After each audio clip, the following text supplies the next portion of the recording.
Exactly. What do we got? Raymundo writes, hello, AMC Crew. Silly question. How do directors get famous? I understand actors and actresses getting famous because we can see them, but the major movie-going audience never really sees the director, nor do they think about them. So how does a director or even a producer get famous to where people get excited for their movies?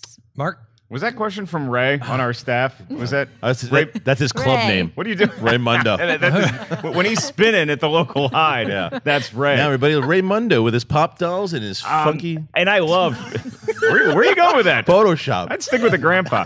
I think that directors, and I think you boys will probably agree with me here, is that I respect Raymundo's question, but I think you do think about the director a lot when you're talking about a movie. You watch it, and sometimes the director can be even the star of a movie. It's why you go see a picture. Now, again, they're not in front of the camera. There's only a handful of directors you actually recognize on the street. Like, hey, that's Steven Spielberg, or that's George Lucas, or that's like, I'm not sure. If Gareth Edwards walked right by me, I wouldn't know who he was. I don't know that if I saw Josh Trank, I might, from the behavior, guess it's Josh Trank, but I don't know that I'd recognize a lot of them, but you definitely feel their stamp on a film. They get famous because you see the name. You see the name, and you look at a resume and you're like, oh, they've done this movie, and this movie, and this movie. Now I want to go see that movie simply because they did it.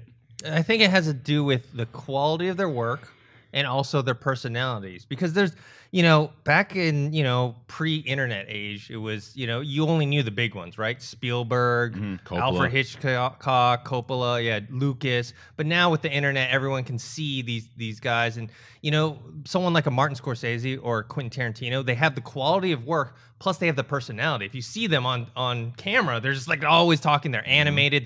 They're saying all this stuff. And some directors aren't like that. So sometimes directors seek out to become a personality or to become famous, and it might help their career. And some are fine kind of, I know what Darren Aronofsky looks like, but most people don't. You talked about Gareth Edwards. I know what he looks like, but to the casual audience, those guys aren't really famous. Christian, what do you think? It's all about the buzz, baby. It's all about the buzz. It's like when people are sitting around and they're talking about these movies, like when you start out with Memento for Christopher Nolan, we all as film fans go, wow, that movie was awesome. But you're the casual person, be like, oh, okay, yeah, I remember that was a cool movie. Who directed it? Christopher Nolan. Who? Yeah. And then you start to do more movies and more movies, and then you get The Dark Knight and Batman, the guy who revitalized Batman. Because Nolan doesn't do a ton of interviews and out there so much.